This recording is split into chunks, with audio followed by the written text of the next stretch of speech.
तो स्टार्ट करते हैं आज का टॉपिक। और टॉपिक स्टार्ट करने से पहले हम देखेंगे कि हम क्या पढ़ रहे हैं और क्यों पढ़ रहे हैं। तो सबसे पहले हमने देखा था formation of partial differential equation, और उसके बाद हमने देखा था how to solve partial differential equation, जिसमें हम लोगों का पहला मेथड था लैग्रेंजियन लीनियर इक्वेशन। और उसके बाद जो हमारा टॉपिक आता है वो आता है चार-पिट मेथड। तो जो लैग्रेंजी का मेथड था और जो चार-पिट का है, इसमें डिफरेंस क्या है सबसे पहले वो समझेंगे। जो हम लोगों का लैग्रेंजे वाला मेथड था, वहां पे जो हम लोग पार्शियल डिफरेंशियल इक्वेशन सॉल्व करते थे वो केवल और केवल लीनियर होती थी, ठीक है। और जो चार-पिट का मेथड है, वहां पे हम non linear partial differential equation को भी सॉल्व कर सकते हैं। तो हो सकता है कि आप में से एक दो बैठे हो जिन्हें ना पता हो कि लीनियर और नॉन लीनियर क्या है। मैं एक बार रिपीट कर देता हूं। देखिए, हम लोगों को पता है कि P क्या होता है, del Z upon del X। हम लोगों को पता है Q क्या होता है, del Z upon del Y।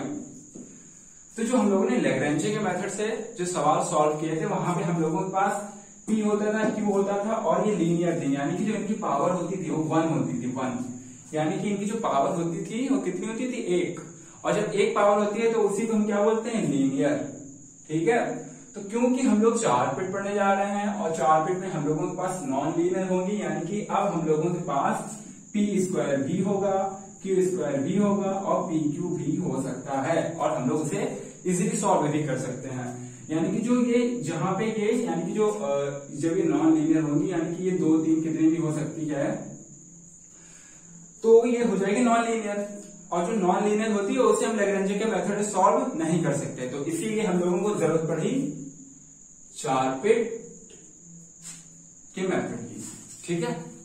तो इसीलिए हम लोगों को जरूरत पड़ी चार-पिट के मेथड की। एक मिनट। तो अब देखिए, चार-पिट का मेथड स्टार्ट करने से पहले जैसे कि हम लोगों के पास लैग्रेंजे में एक फॉर्मेट था, और फॉर्मेट के बाद कुछ रूल्स थे, हम लोग उन रूल्स को फॉलो करते थे और अपना आंसर फाइंड आउट करते थे। तो सिमिलरली चार-पिट का जो मेथड है, यहाँ पे भी हम लोगों के पास कुछ रूल्स हैं, उन रूल्स को हम फॉलो करते हैं, और फॉलो करने के बाद हम लोग अपना आंसर फाइंड आउट करते हैं, ठीक है। तो ये देखने में बहुत अजीब सा लग रहा होगा क्योंकि नया नया है, और दूसरी चीज ये भी है कि ये जो चार-पिट है ये हम लोगों का इंपॉर्टेंट टॉपिक है, यानी कि इसमें पॉसिबिलिटी इसका क्वेश्चन आए। सबसे पहले हम लोगों के पास एक सवाल होगा, उस सवाल को हम लोग F कंसिडर कर लेंगे। सपोज हमारे पास लिखा है x plus y equals to P। तो सबसे पहले हमें क्या करना है, इस P को इस साइड में लेंगे तो ये हो जाएगा x plus y minus P equal to 0। ये जो इक्वेशन होगी उसे हम लोग क्या मान लेंगे, F। ये हम लोगों का पहला स्टेप होगा। यानी कि पहले स्टेप में हमें सबसे पहले क्या करना है, हम लोगों को जो इक्वेशन दी गई है उसे हम लोगों को कंसीडर कर लेना है F। यहां तक कोई मुश्किल काम नहीं है, ठीक है। दूसरे स्टेप में हम लोगों को क्या करना पड़ेगा, यानी कि जो हम लोगों का ये F है, इसे x के रिस्पेक्ट में, y के रिस्पेक्ट में, z के रिस्पेक्ट में, p के रिस्पेक्ट में और q के रिस्पेक्ट में पार्शियली डिफरेंशिएट करना है। डिफरेंशिएशन काफी इजी होता है, आप सबको आता भी होगा। यानी कि जो हम लोगों के पास इक्वेशन होगी, इस F को हम लोगों को x, y, z, p, q के रिस्पेक्ट में डिफरेंशिएट करना होगा पार्शियली, ठीक है। तो ये हम लोगों का हो जाएगा स्टेप 2। यहां तक भी कोई प्रॉब्लम नहीं। उसके बाद आता है स्टेप 3। जब हम लोग लैग्रेंजे के मेथड से हम लोग पार्शियल डिफरेंशियल इक्वेशन को सॉल्व करते थे, तो वहां पे हम लोगों के पास ऑक्सिलरी इक्वेशन अलग थी, यहाँ पे अलग है। अब यहाँ पे आप देखेंगे 1, 2, 3, 4, 5, ये देखने में काफी डेंजरस लग रहा है और टफ भी, बट ये काफी इजी है। जब हम इसे देखेंगे ये समझ में आ जाएगा। और अगर ये अभी नया नया लग रहा होगा तो देखने में ऐसे लगता है इसे लर्न कैसे करेंगे, बट ये आपको लर्न करनी पड़ेगी, ये आपको लर्न करनी पड़ेगी। तो मैं बेसिक सा आइडिया दे सकता हूँ कि इसे कैसे याद करें, मतलब कुछ भी ट्रिक लगा के आप इसे याद कर सकते हैं, बट ऐसा कुछ नहीं है कि इसे इग्नोर करें, क्योंकि ये इंपॉर्टेंट है। यानी कि हम लोगों को क्या करना पड़ेगा, यहाँ पे अपनी ऑक्सिलरी इक्वेशन बनानी पड़ेगी, जो कि ऐसे बनेगी। यानी कि ये हम लोगों को लिखना पड़ेगा। अब यहाँ पे आप ये देख सकते हैं कि del F upon del X, यहाँ पे z के रिस्पेक्ट में y, z, ये जितने हैं, इनकी वैल्यू हम लोग ऑलरेडी निकाल चुके होंगे। यानी कि ऑक्सिलरी इक्वेशन में इनकी वैल्यू हम लोग डायरेक्ट पुट कर देंगे, ठीक है, यहां से, क्योंकि हम लोग ऑलरेडी निकाल चुके हैं। यानी कि हम लोगों के पास जो ऑक्सिलरी इक्वेशन है वो हम लोगों की निकल चुकी है। अगले स्टेप में हम लोगों को क्या करना है, हम लोगों को P और Q फाइंड आउट करना है। यानी कि अब ये 1 2 3 4 5 है, जरूरी नहीं इन सबका यूज हो सकता है इतने से काम चल जाए, इतने से चल जाए, या फिर इन दोनों से चल जाए, इन दोनों से चल जाए, इन दोनों से, मतलब कुल मिला के जो कंक्लूजन ये है कि हम लोगों को फाइंड करना है P और हम लोगों को फाइंड करना है Q। अब यहाँ पे क्या लिखा है, we can use given equation, यानी कि हम लोगों के पास जो इक्वेशन दी हुई है हम लोग इसका यूज कर सकते हैं। यानी कि सपोज अगर हम लोगों के पास लिखा है P प्लस Q बराबर 2 फॉर एग्जाम्पल, ठीक है, और आगे चल के हम लोगों को पता चलता है या फिर कुछ भी वैल्यू अगर निकल आती है Q बराबर 2, ठीक है, तो यानी कि इस वैल्यू को हम लोग ऊपर वाली इक्वेशन में रख सकते हैं, यानी कि P plus 2 equals to 2, P equals to 0, ठीक है। इसका मतलब यह है कि हम लोग अपनी ऊपर वाली इक्वेशन का यूज कर सकते हैं, we can use given equation, ठीक है। यहां तक भी सिंपल है, यानी कि अभी तक हम लोगों ने क्या किया, इक्वेशन लिखी थी, उसे f माना, उसके बाद एक्स वाई जेड और पी क्यू के रिस्पेक्ट में हम लोगों ने पार्शियली डिफरेंशिएट कर दिया, उसके बाद हम लोगों ने ऑक्सिलरी इक्वेशन लिखी जो कि ये है।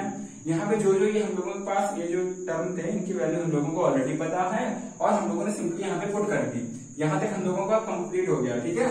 उसके बाद हमें अपने अगले स्टेप में क्या करना है, पी क्यू फाइंड करना है। पी क्यू फाइंड करने के लिए हम लोग इसकी हेल्प लेंगे। ऐसा जरूरी नहीं है कि हम लोगों को सबकी जरूरत पड़े, इतने से भी काम चल सकता है, किसी से भी कुछ भी हो सकता है, वो सवाल देखेंगे अपने आप पता चल जाएगा।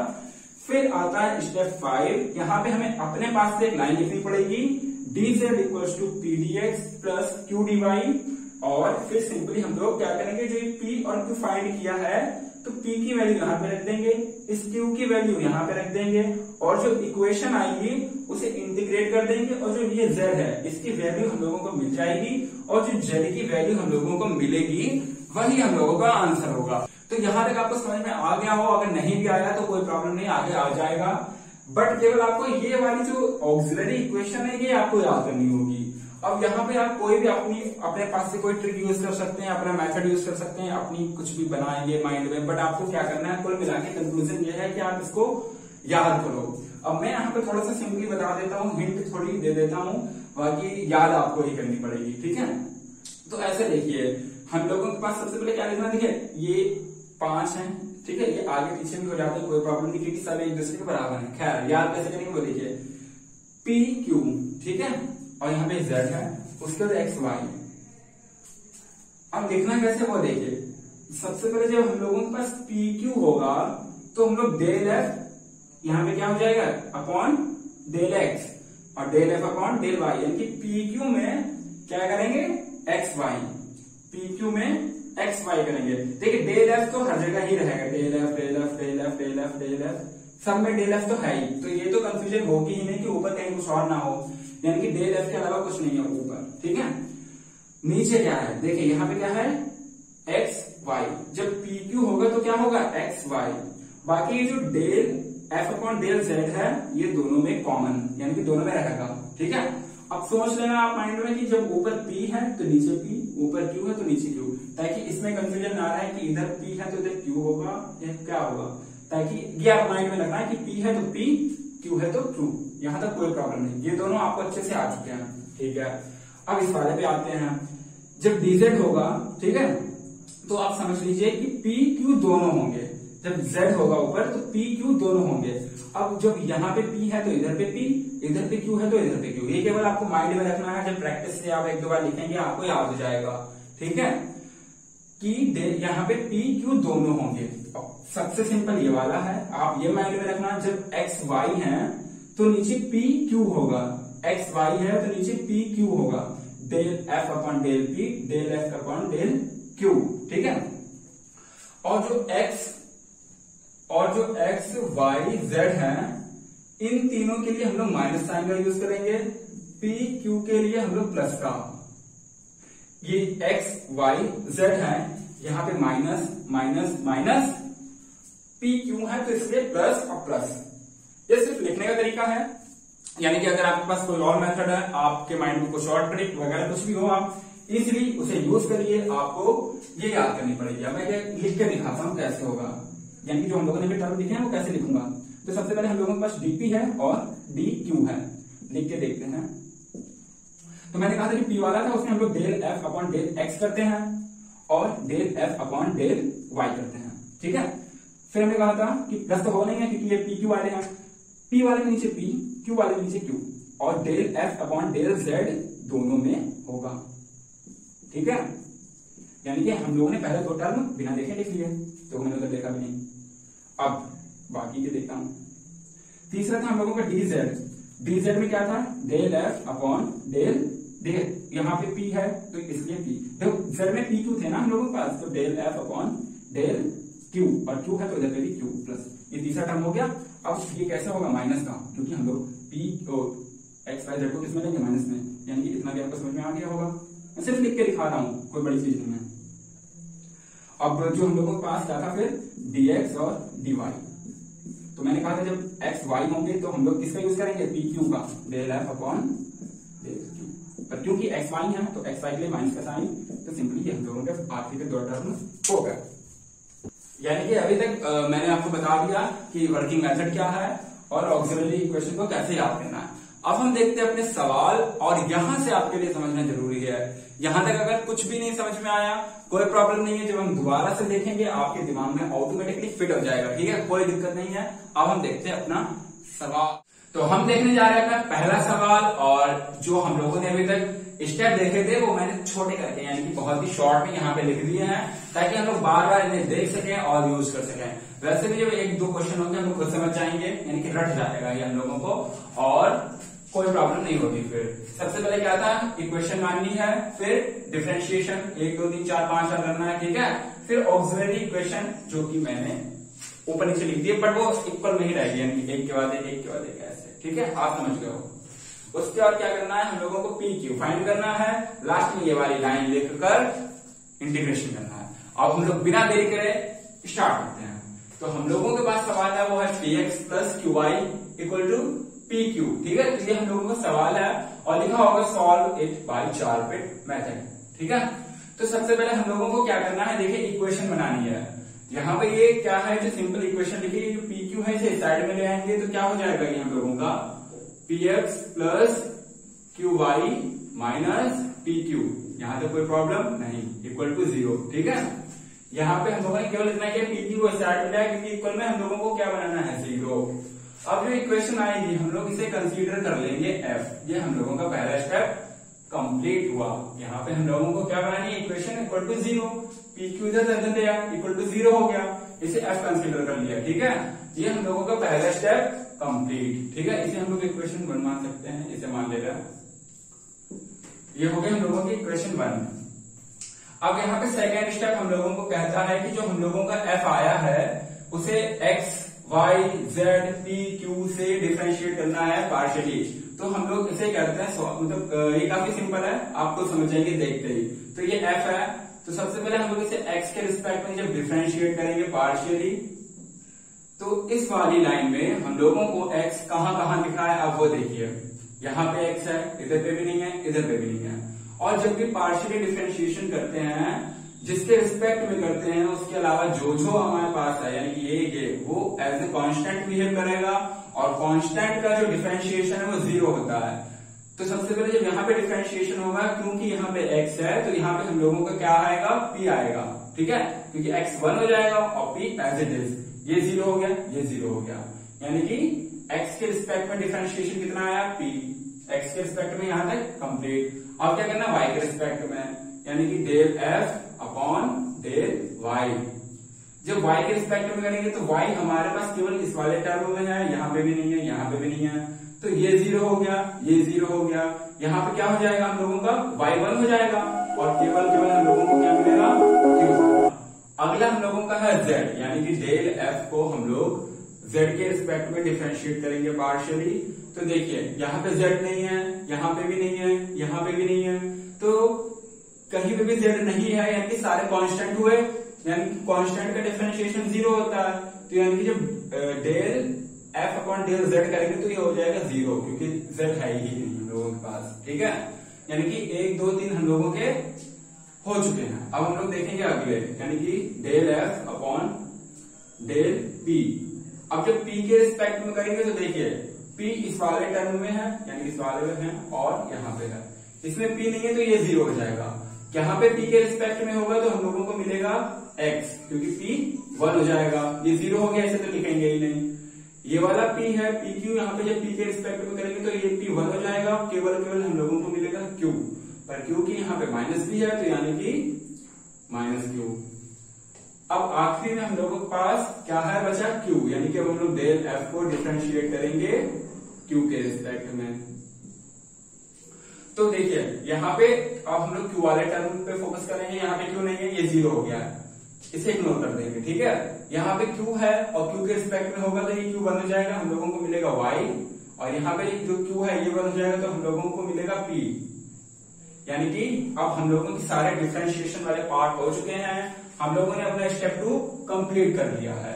अब बारी आती है, देखिए पहले स्टेप में हमने क्या करा, इक्वेशन बनाई, सेकेंड में हम लोगों ने ये सारी वैल्यूज को फाइंड आउट कर लिया। यहाँ तक कोई प्रॉब्लम नहीं हुई होगी, सब सिंपल है। अब हम लोग लिखेंगे ऑक्सिलरी इक्वेशंस, यानी कि जो हम लोगों की ये इक्वेशन है, तो लिखेंगे ऑक्सिलरी इक्वेशंस आर। अब ये सारे स्टेप बाय स्टेप लिखेंगे। सबसे पहले हम लोगों के पास क्या है, देखिए हम लोग डायरेक्ट वैल्यू को रखेंगे, क्योंकि हम लोग नॉर्मली लिख सकते हैं फिर सॉल्व करके उनकी वैल्यू लिख सकते हैं, पर ये थोड़ा लेंथी हो जाएगा, तो इसलिए हम लोग डायरेक्ट वैल्यू निकाल के लिखेंगे। मेरा क्या मतलब है वो देखिए, हम लोगों के पास क्या है डीपी, हमने लिखा डीपी अपॉन में हम लोग ये लिख के वैल्यू लिख सकते हैं, पर हम लोग ऐसा नहीं करेंगे, हम लोग सिंपली यहाँ पे वैल्यू निकाल लेंगे और वही हम लोग यहाँ पे लिखेंगे। तो सबसे पहले यहाँ पे क्या है, del F upon del x, और del F upon del x की वैल्यू कितनी है P, ठीक है। तो अगर हम लोग इसकी वैल्यू निकालें तो क्या मिलेगी, देखिए डीपी ऊपर है, ओके। सबसे पहले del F upon del x यानी कि P लिख दिया, प्लस ये वाला P लिख दिया क्योंकि ये लिखा P, ओके। उसके बाद del F upon del z, इसकी वैल्यू कितनी है 0, यानी कि यहाँ पे क्या हो जाएगा 0। तो 0 से जब इसकी मल्टीप्लाई हो जाएगी तो ये पूरा क्या हो जाएगा 0, यहाँ पे ये वाला P बचेगा, यानी कि ये मिलेगा हम लोगों को dp upon P, dp upon P, ठीक है। एक टर्म हो गया, ओके। उसके बाद हम लोगों के बाद इसके बाद आता है हम लोगों का ये वाला टर्म यानी कि dq। तो जब dq लिखेंगे अपॉन लिखेंगे, सिंपली यहां पर सॉल्व करने की कोशिश करते हैं। तो ऊपर हो गया dq, नीचे क्या है del F upon del y, del F upon del y की वैल्यू है q, उसके बाद है प्लस, फिर है q यानी कि ये वाला q, फिर है del F upon del z, जैसे अभी पहले हुआ था del F upon del z 0 था, यहाँ पे भी 0 हो जाएगा, और ये भी हम लोगों का निकल के आएगा dq अपॉन q, ठीक है। सिंपली ये भी हम लोगों को मिल गया, ठीक। अब हम लोग आएंगे अपने तीसरे वाले पे। तीसरा वाला है dz। अब इसकी क्या होगी वैल्यू वो देखते हैं। तो हमारे पास क्या है dz मैंने लिखा अपॉन, माइनस बाहर है यानी कि ये बाहर वाला माइनस मैंने ऐसे लगा दिया P, यानी कि ये हो गया P, फिर del F upon del P, इसकी वैल्यू कितनी है x माइनस क्यू, ओके। उसके बाद हम लोगों के पास है प्लस q और del F upon del q, del F upon del q की वैल्यू है y माइनस P, ये हम लोगों को इतना टर्म मिल जाएगा, ठीक है। अब इस माइनस की जब अंदर मल्टीप्लाई होगी यानी कि ये और ये दोनों माइनस में हो जाएंगे, ठीक है। तो हम लोग डायरेक्ट लिखते हैं, जब इसकी अंदर मल्टीप्लाई हुई तो ये हो जाएगा माइनस का P x minus Q y minus P, simple. यानी कि अभी तक जितनी ऑक्सिलरी इक्वेशन पहला दूसरा तीसरा जो टर्म निकाला है ये आपको अच्छे से समझ में आ गया होगा, ठीक है। आगे के देखेंगे अब। तो देखिए इसके बाद हम लोगों के पास आता है dx वाला, यानी कि dx अपॉन, तो सिंपली क्या है del F upon del P, del F upon del P की वैल्यू कितनी है x माइनस क्यू, पर क्योंकि यहाँ पे माइनस भी है, देखिए कहाँ पे, यहाँ पे माइनस है तो माइनस से मल्टीप्लाई हो जाएगी, यानी कि जो ये del F upon del P है, यहाँ जब अंदर माइनस से मल्टीप्लाई होगी तो x माइनस में हो जाएगा, q प्लस में हो जाएगा, x माइनस में हो जाएगा, q प्लस में हो जाएगा, ठीक है। उसके बाद आता है हम लोगों का dy, जो कि है del F upon del q, इसकी वैल्यू हम लोगों के पास है y माइनस P, पर क्योंकि यहाँ पे माइनस है तो अंदर जब मल्टीप्लाई होगी तो ये y माइनस का हो जाएगा, ये P प्लस का हो जाएगा, सिंपल है, आप समझ गए होंगे। तो हम लोग वैल्यू लिख देंगे, जो y माइनस P था और मल्टीप्लाई होने पे y माइनस का और P प्लस का हो गया, प्लस, ठीक है,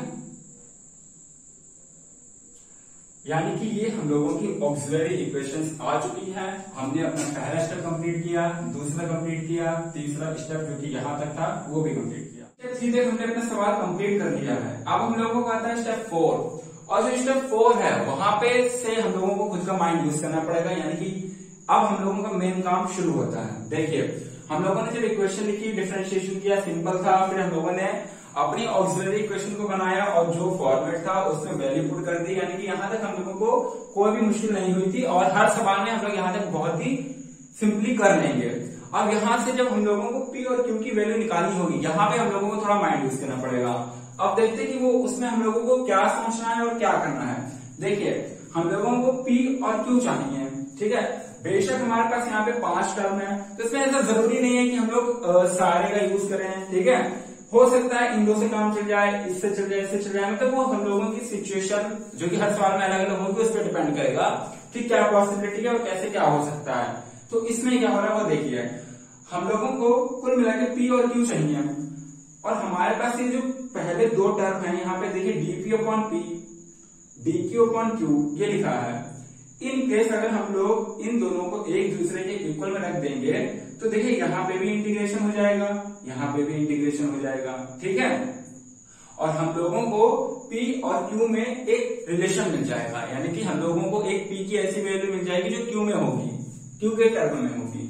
तो अच्छा, हम लोग उसका करेंगे क्या, अगर हम लोगों को P की वैल्यू Q के टर्म में मिल गई इन केस, तो हम लोग यहाँ पे P की जो वैल्यू होगी वो Q के टर्म में रख देंगे, और ऊपर वाली इक्वेशन जो है हम लोगों को इस इक्वेशन से Q की वैल्यू मिल जाएगी। तो हम लोग सवाल करेंगे, आपको समझ में आ जाएगा। तो हम लोग लेने जा रहे हैं अपने पहले 2 टर्म, बाकी जब हम लोग आगे के सवाल देखेंगे आपको समझ में आ जाएगा। टेकिंग फर्स्ट 2 टर्म्स, ठीक है। तो यहाँ पे ये वाला और ये वाला मैंने लिया, तो क्या हुआ, dp upon p equal to d q upon q, यहां तक सिंपल। अब हम लोग करेंगे इंटीग्रेशन यहाँ पे, तो जब हम लोगों ने इंटीग्रेशन कर दिया तो हम लोगों को क्या मिलेगा, यहाँ पे log p और यहाँ पे मिलेगा log q, वेरी सिंपल। अब क्योंकि इंटीग्रेशन का कांस्टेंट ऐड होता है, ये भी log में है, ये भी log में, तो हम लोग अपना कांस्टेंट भी log में ही लिखेंगे। और यहाँ पे जो कांस्टेंट है उसके साथ a b c भी कुछ भी लिख सकते हो, यहाँ पे कांस्टेंट ही है, तो सपोज हमने a लिख दिया। अब यहाँ पे क्या है, log, और ये भी log है। log m plus log n क्या होता है, log mn, ये log का फॉर्मूला होता है, तो ये हो जाएगा log qa, ठीक है। और यहाँ पे log p as it is जैसा है वैसा ही रहेगा, log से log कैंसिल होगा और हम लोगों को p की वैल्यू मिलेगी qa। तो यहां से हम लोगों को एक रिलेशन मिलता है p इक्वल्स टू QA, यानी कि हम लोग P की जगह पे QA रख सकते हैं। देखिए हमारे पास यहाँ पे एक इक्वेशन लिखी है जो कि ये है, सपोज इसको हम लोग A कंसिडर कर लेते हैं, ठीक है। तो यहाँ पे क्या है, ये P और ये Q और ये PQ। अगर हम लोग इस P की जगह ये वाली वैल्यू रख दें तो ये इस इक्वेशन से P है वो गायब हो जाएगा, केवल और केवल क्या बचेगा, Q, और हम लोगों को सिंपली यहाँ से Q की वैल्यू मिल जाएगी, ठीक है। तो हम लोग क्या करेंगे, इसको हम लोग मान ले रहे हैं इक्वेशन 2, ठीक है। इस इक्वेशन से P की वैल्यू इक्वेशन A में रख रहे हैं, ठीक है। सिंपली है, आप देखेंगे आपको समझ में आ जाएगा। तो सबसे पहले क्या है, P, और P की वैल्यू कितनी है, QA, तो यहाँ पे हो जाएगा QA। उसके बाद यहाँ पे क्या है, X, उसे एज इट इज लिख देंगे जैसा है वैसा। उसके बाद है प्लस, फिर है Q, फिर है Y इक्वल्स टू PQ। अब P की वैल्यू हम लोग क्या रखेंगे, QA, और उसके बाद एक और Q है, उसे एज इट इज लिख देंगे जैसा है वैसा ही। Q और Q क्या हो जाएगा, Q स्क्वायर, यहीं पे मैं लिख दे रहा हूं आप दिखाने के लिए। तो यानी कि यहाँ पे हम लोगों का हो गया Q स्क्वायर, ओके। अब यहाँ पे देखिए Q और Q कॉमन है, तो ये हो जाएगा Q AX प्लस Y, और यहाँ पे Q स्क्वायर A। अब एक Q से एक Q यहाँ पे कैंसिल हो जाएगा, और हम लोग, और जो ये A है ये नीचे आ जाएगा, ठीक है। तो यहाँ पे हम लोगों को Q की वैल्यू क्या मिल जाएगी, इस Q, देखिए यहाँ पे दो Q है, एक Q से एक Q कैंसिल, तो यहाँ पे केवल एक Q बचेगा, ओके। और जो ये a है अगर इसे अपॉन में भेज दें तो क्या हो जाएगा ax plus Y upon a। तो यहां से हम लोगों को एक वैल्यू मिल जाती है q की, जो कि हम लोगों को चाहिए थी। यानी कि ये जो हम लोगों का स्टेप 4 है, यहाँ पे हम लोगों को p और q चाहिए थे, तो जो हम लोगों का q है वो हम लोगों को मिल चुका है। अब बात आती है कि इस p की ये भी तो हम लोगों को फाइंड आउट करना है। तो देखिए यहाँ पे जो हम लोगों को q की वैल्यू मिली है, अगर हम लोग इस q की वैल्यू इस वाली इक्वेशन में लिख रहे हैं, यानी कि यहाँ पे अगर हम लोग q की वैल्यू लिख रहे हैं तो हम लोगों को काहे की वैल्यू मिल जाएगी p की। ठीक है, तो हम लोग इस यानी कि मैं लिखता हूं put the value of q in equation 2। यानी कि इक्वेशन 2 में हम लोग क्या करेंगे, हम लोग सिंपली q की वैल्यू पुट कर देंगे। तो जो हम लोगों की इक्वेशन 2 क्या है वो है p इक्वल्स टू qa, और q कितना है ax plus Y upon a।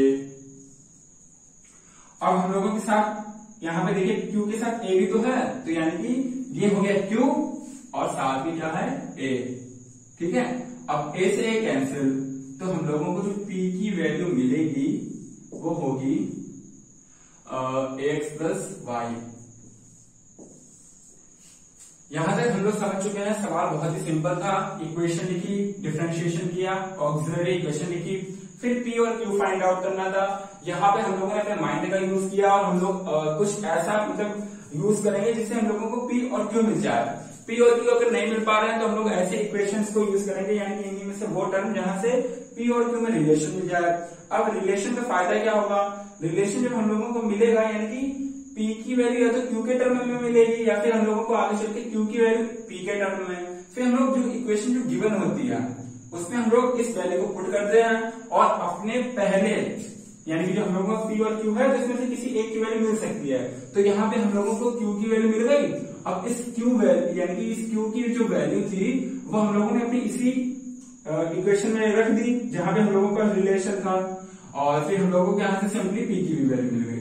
बहुत ही सिंपल है, यहाँ तक आपको समझ में आ गया होगा। ठीक है, यानी कि हम लोग 4 स्टेप कंप्लीट कर चुके हैं। अब हम लोगों का आता है 5वां स्टेप। 5वें स्टेप में हम लोगों को लिखना है dz equals to p dx plus q dy।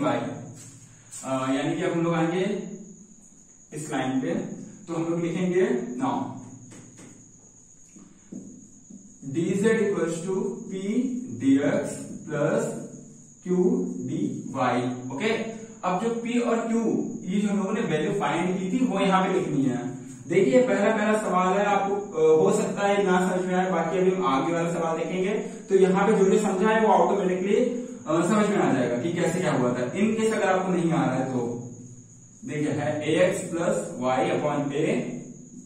ठीक है, ये क्या सॉरी ax प्लस वाई है केवल। यहाँ पे क्या है p की वैल्यू है ax प्लस वाई, मैंने यहाँ पे लिख दी।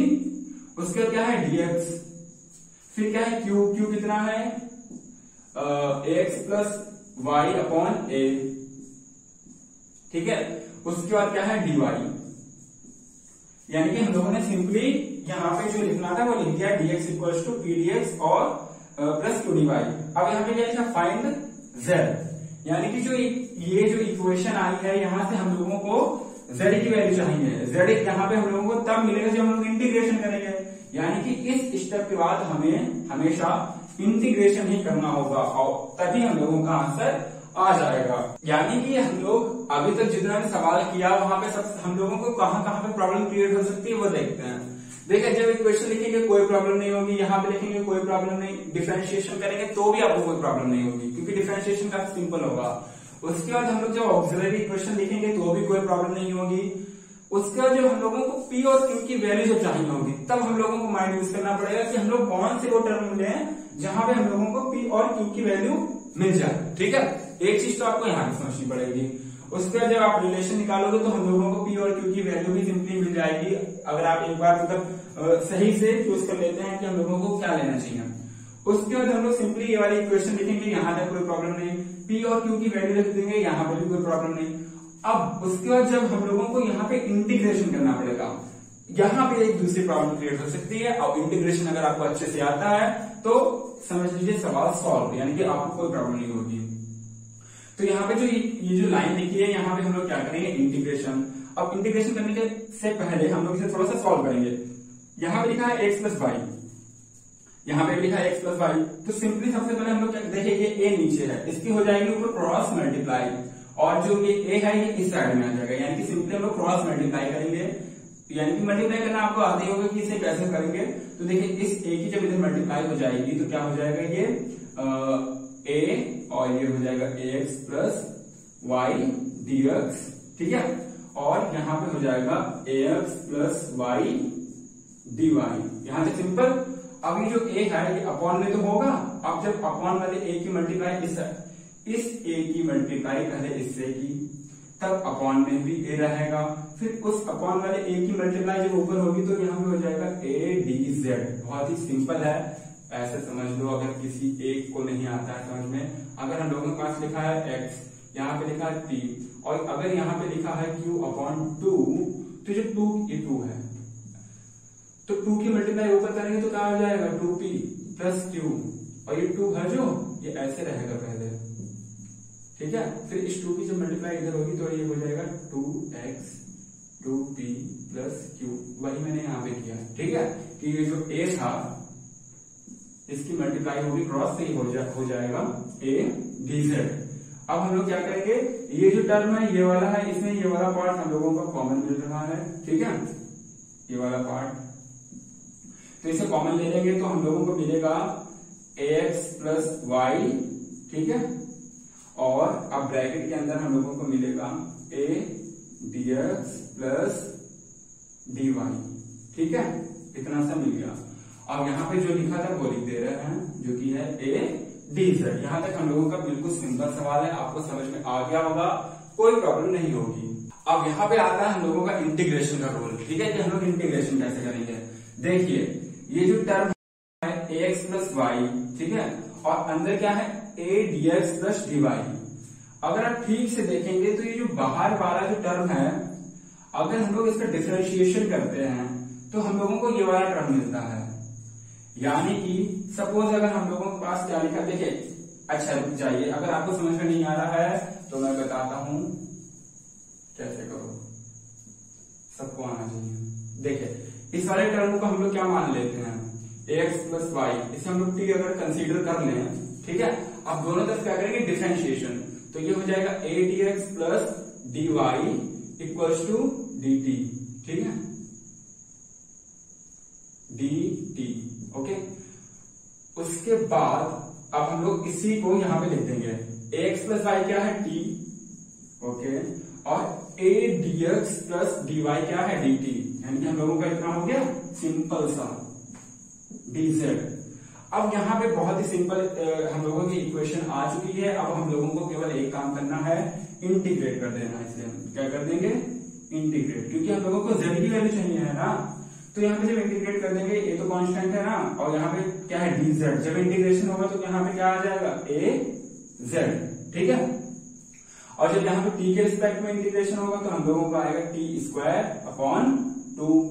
इंटीग्रेशन तो आता ही होगा आपको। और हम लोग एक ऐड करते हैं कांस्टेंट, तो यहाँ पे हम लोग कांस्टेंट क्या करेंगे, ऐड b, क्योंकि यहाँ पे हम लोगों ने कांस्टेंट यहाँ पे हम लोगों ने ऐड किया था a, ठीक है। अब हम लोगों को क्या करना है, इस t की जो वैल्यू है, t की जो वैल्यू है यहाँ पे लिखी हुई, वो सिंपली यहाँ पे लिख देनी है ax प्लस वाई, और ये जो 2 है इसकी मल्टीप्लाई कर सकते हैं इधर उधर, अगर ना करें तो कोई प्रॉब्लम नहीं है। तो ये हम लोगों का हो जाएगा az t कितना है, ax plus y, ax plus y, और ये स्क्वायर, ठीक है, अपॉन 2 z लगता होगा आपको प्लस b, ठीक है। यानी कि अब ये चाहे एक नीचे ले जाएंगे उधर मिल जाएगा, कोई प्रॉब्लम नहीं है, ये हम लोगों का हो जाएगा आंसर। तो जैसे जैसे हम लोगों के स्टेप थे, हम लोगों ने वैसे वैसे सवाल को सॉल्व किया, और हम लोगों का जो ये आंसर आया है ये करेक्ट है, ठीक है। अब हो सकता है इसमें से कुछ लोगों को ना आया हो, ठीक है, बाकी अभी हम लोग 2 सवाल और देखेंगे तो और अच्छे से आ जाएगा। बट फिर भी मैं इसे एक बार स्पीड में रिपीट कर देता हूं कि हम लोगों ने क्या क्या किया, और समझ में आ भी जाएगा, कोई प्रॉब्लम नहीं होगी। तो सबसे पहले इक्वेशन थी हम लोगों ने, जैसे कि यहाँ पे इक्वेशन लिखी है उसे लिखेंगे तब ऐसे कि इक्वल में 0 यानी कि पी क्यू को साइड में लिया तो हो गया इक्वल में 0, ठीक है। उसके बाद हम लोगों को करना था डिफरेंशिएशन, हम लोगों ने x y z p q के रिस्पेक्ट में करा डिफरेंशिएशन। उसके बाद हम लोगों की ऑक्सिलरी इक्वेशन ये थी हम लोगों ने लिखी, और ये जो इसमें ये जितने भी टर्म थे इनकी वैल्यू हम लोग ऑलरेडी यहाँ पे निकाल चुके हैं, तो सिंपली वैल्यू पुट ही की और हम लोगों ने कुछ नहीं किया और सारी ऑक्सिलरी इक्वेशन जितनी थी सब निकाली, ठीक है। अब हम लोगों का फोकस था, इंटेंशन था, हम लोगों का इरादा था निकालना पी और क्यू की वैल्यू। तो हम लोग अपनी सिचुएशन अपनी इक्वेशन को देख के अपने अकॉर्डिंग ऐसी इक्वेशन को चूज करेंगे जहां से पी और क्यू हम लोगों को इजीली मिल पाए, ठीक है। तो अगर हम लोगों ने जब इन दोनों इक्वेशन को लिया तो हम लोगों को एक रिलेशन मिला पी और क्यू में, फिर हम लोगों ने पी की वैल्यू इस वाली इक्वेशन में रख दी और जो इक्वेशन थी वो पूरी क्यू के टर्म में आ गई। फिर हम लोगों ने यहाँ पे एक क्यू कैंसिल हुआ था, कैंसिल किया और क्यू की जो हम लोगों को वैल्यू मिली Y X plus Y upon A, simple. उसके बाद हम लोगों ने इस क्यू की वैल्यू इसी इक्वेशन में रखी तो हम लोगों का जो क्यू था वो हट चुका है और जो वैल्यू आ गई वो पी की आ गई, ठीक है, यानी पी की वैल्यू आ गई। उसके बाद जो हम लोगों को लाइन लिखनी थी अपने फिफ्थ स्टेप में हम लोगों ने वो लिखी और डी जेड बराबर यहाँ पे हम लोगों ने इसे थोड़ा सा सॉल्व किया, फिर इंटीग्रेशन कर दिया और हम लोगों का आंसर आ गया। और इस तरह से आपको मिलते हैं टोटल 10 नंबर एक एग्जाम में। अब हम इसे इरेज करते हैं और देखते हैं अपने दूसरे सवाल को। तो अब हम देखने जा रहे हैं अपना दूसरा सवाल, और जो अभी हम लोगों ने सवाल किया था अगर वो आपको समझ में नहीं आया तो कोई प्रॉब्लम नहीं, जो हम ये वाला सवाल देखेंगे तो अब इसका एक और सवाल देखेंगे, यानी कि तब आप जब बैक टू बैक 2-3 सवाल देखेंगे आप खुद समझ जाएंगे कि सवाल कैसे सॉल्व होते हैं और इतनी ज्यादा मुश्किल है भी नहीं, ठीक है। तो हमारे पास जो सवाल है वो है p square plus Q square और ये ब्रैकेट के बाहर है y equals to Q z, ठीक है। अब हमारे पास जो स्टेप लिखे हैं हम लोग इन स्टेप को फॉलो करते हुए अपने सवाल को करेंगे सॉल्व। तो देखिए सबसे पहले हम लोगों का क्या स्टेप है कि हम लोग क्या करेंगे, एक इक्वेशन लिखेंगे जो कि लिखी है, वहां पे हम लोग ऐसे लिखेंगे इक्वल टू 0 हो, यानी कि ये जो क्यू जेड है इसे इस साइड ले आएंगे और ये जो वाई है इसके अंदर मल्टीप्लाई हो जाएगी। तो ये क्या बन जाएगा, ये बन जाएगा देखिए p square y plus Q square y equals to, sorry ये उधर ले आएंगे हम लोग तो क्या हो जाएगा माइनस क्यू जेड, उसके बाद ये हो जाएगा इक्वल टू 0। यहां तक समझ में आया, सिंपल सा था। फिर ये जो इक्वेशन होती है हम लोगों ने पहले सवाल में क्या किया था, इसे एफ कंसीडर किया था, एफ कंसीडर किया यानी कि यहाँ पे भी इसे एफ मान लेंगे तो ये हम लोगों की इक्वेशन हो गई, यानी कि पहला स्टेप हम लोगों ने कर दिया। अब देखिए यहाँ पे क्या है, हम लोग इसे x y z p q के रिस्पेक्ट में क्या करेंगे, डिफरेंशिएट करेंगे। ये भी काफी सिंपल है, इसे भी आप इजीली कर सकते हो। तो यहाँ पे जब डेल एफ को एक्स के रिस्पेक्ट में डिफरेंशिएट करेंगे तो देखिए यहाँ पे भी एक्स नहीं है, यहाँ पे भी एक्स नहीं है, यहाँ पे भी एक्स नहीं है। और जब भी पार्शियली डिफरेंशिएट करते हैं वहां पे जिसके रिस्पेक्ट में करते हैं उसके अलावा जो जो हमारे पास है वो सब एज ए कॉन्स्टेंट बिहेव करता है, यानी कि ये सब कॉन्स्टेंट हुए और कॉन्स्टेंट का डिफरेंशिएशन कितना होता है, 0। तो यहाँ पे del F upon del x कितना हो जाएगा, 0। अब उसके बाद करेंगे del F upon del y, जो वाई के रिस्पेक्ट में करेंगे तो वाई यहाँ पे है और यहाँ पे है, तो यहाँ पे जो वाई के रिस्पेक्ट में होगा तो हम लोगों को मिलेगा पी स्क्वायर और यहाँ पे वाई के रिस्पेक्ट में होगा तो हम लोगों को मिलेगा क्यू स्क्वायर। यहाँ पे वाई नहीं है तो ये हो जाएगा 0। यहाँ तक आपको समझ में आ गया होगा। अब हम लोग क्या करेंगे, जेड के रिस्पेक्ट में करेंगे डिफरेंशिएट। तो देखिए यहाँ पे भी जेड नहीं है, यहाँ पे भी नहीं है, ये दोनों 0 हो जाएंगे, यहाँ पे ये जेड 1 हो जाएगा और हम लोगों को मिलेगा माइनस क्यू, यानी कि 3 डिफरेंशिएशन हम लोग कर चुके हैं एक्स वाई जेड के रिस्पेक्ट में। अब हम करेंगे डेल एफ को पी के रिस्पेक्ट में, यानी कि जो हम पी के रिस्पेक्ट में करेंगे तो देखिए पी यहाँ पे है और यहाँ पे भी नहीं है, यहाँ पे भी नहीं है, तो ये दोनों 0 हो जाएंगे। यहाँ पे जब पी के रिस्पेक्ट में होगा तो पी स्क्वायर का क्या हो जाएगा 2p और वाई एज इट इज रहेगा, जैसा है वैसा ही। तो यहाँ पे हम लोगों ने जब पी के रिस्पेक्ट में किया तो हम लोगों को मिला 2py। अब हम करेंगे क्यू के रिस्पेक्ट में, जब क्यू के रिस्पेक्ट में किया तो क्यू यहाँ पे है और यहाँ पे क्यू नहीं है, ये 0 हो जाएगा। यहाँ पे क्यू के रिस्पेक्ट में डिफरेंशिएशन करेंगे पार्शियली तो हम लोगों को मिलेगा 2qy, ओके। और यहाँ पे q1 हो जाएगा और हम लोगों को मिलेगा माइनस का z। हम लोगों ने अपने जो सेकेंड स्टेप है यहाँ पे भी इसे कंप्लीट कर लिया है, यानी कि हम लोगों ने x y z p q के रिस्पेक्ट में डिफरेंशिएशन कर दिया है। तीसरे स्टेप में हम लोग ऑक्सिलरी इक्वेशन लिखते हैं जो कि यहाँ से यहाँ तक है। सिंपल है, जब इसे बार बार आप देखेंगे आपको ये याद हो जाएगी, ठीक है। तो अब हम लोग लिखेंगे अपनी ऑक्सिलरी इक्वेशन, लिखेंगे ऑक्सिलरी इक्वेशंस आर, यहाँ पे हमारे पास स्पेस कम है तो मैं छोटा छोटा लिख देता हूँ, अदरवाइज आप जितना बड़ा कर पाए उतना लिखिए, ठीक है। तो हम लोगों के पास क्या है, dp अपॉन, अब इसे मैं यहाँ पे सॉल्व करूंगा और सिंपली यहाँ पे लिख दूंगा, ठीक है, ताकि दो बार ना लिखना पड़े। देखिए यहाँ पे क्या है dp, तो मैंने लिखा dp अपॉन, यहाँ पे क्या है del f upon del x, del f upon del x कितना है हम लोगों का 0, फिर क्या है प्लस, ठीक है, फिर क्या है p को मैंने एज इट इज लिखा, फिर del f upon del z, इसकी वैल्यू कितनी है -q, यहाँ पे क्या हो जाएगा -q, इसका यानी कि इसकी जो वैल्यू हम लोगों को मिलेगी dp अपॉन -pq, अब वो हम यहाँ पे लिख देंगे dp upon -pq equals to, अब हम लिखेंगे इस वाले टर्म की वैल्यू, यानी कि हम लोगों के पास है dq अपॉन, अब जो वैल्यू होगी वो यहां से निकालेंगे, क्या होगी देखिए, अब है हमारे पास dq, तो dq के नीचे क्या है del f upon del y, del f upon del y की वैल्यू है p square minus plus q square, p square plus q square, ठीक है। उसके बाद क्या है प्लस, फिर है q, फिर है del f upon del z, del f upon del z की वैल्यू है -q, तब जब q की q से होगी मल्टीप्लाई तो हो जाएगा q स्क्वायर, और क्योंकि यहाँ पे माइनस है तो हो जाएगा -q स्क्वायर, यानी कि ये हो जाएगा dq upon p square plus q square minus q square, फिर ये दोनों कैंसिल हो जाएंगे और हम लोगों को मिलेगा dq upon p square, dq upon p square, यानी कि हम लोगों के दो टर्म हो गए। उसके बाद हम लोग तीसरा वाला लिखेंगे जो कि है dz, देखिए ये हो गया, अब लिखेंगे dz वाला, यहाँ पे है dz, तो देखिए यहाँ पे क्या लिखा माइनस, बाहर हम लोगों ने माइनस लगा दिया, फिर है p del f upon del p, यानी कि 2py,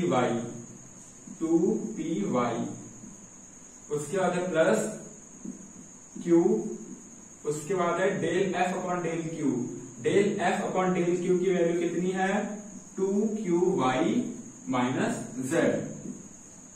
अब यहाँ पे तो वो सिंपल हो नहीं सकता, केवल हम लोग इसके अंदर मल्टीप्लाई कर सकते हैं, पर ये और भी ज्यादा कॉम्प्लेक्स बन जाएगा, तो ये जैसा लिखा है वैसा का वैसा ही यहाँ पे लिख देते हैं, तो इस p की जगह पर मल्टीप्लाई हो जाएगी तो ये हो जाएगा p स्क्वायर, तो सिंपली मैं लिख देता हूँ -2p स्क्वायर y, और इस माइनस की जब इधर पे मल्टीप्लाई हो जाएगी तो ये भी माइनस का हो जाएगा q, फिर है 2qy माइनस z, ये हम लोगों का z वाला टर्म हो गया, ठीक है।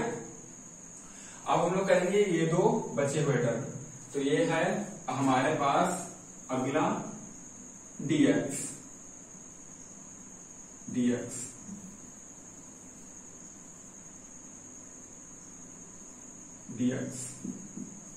ये क्या है del f upon del p, direct लिखता हूं, हम लोगों के पास है dx, ये कितना है del f upon del p, del f upon del p की वैल्यू है 2py, पर यहाँ पे क्या है माइनस, तो ये वाली वैल्यू तो होगी पर माइनस में 2py, उसके बाद है dy है del f upon del q, del f upon del q, पर क्योंकि यहाँ पे माइनस है तो यहाँ पे जब माइनस से अंदर मल्टीप्लाई होगी तो ये माइनस में हो जाएगा, ये प्लस में है,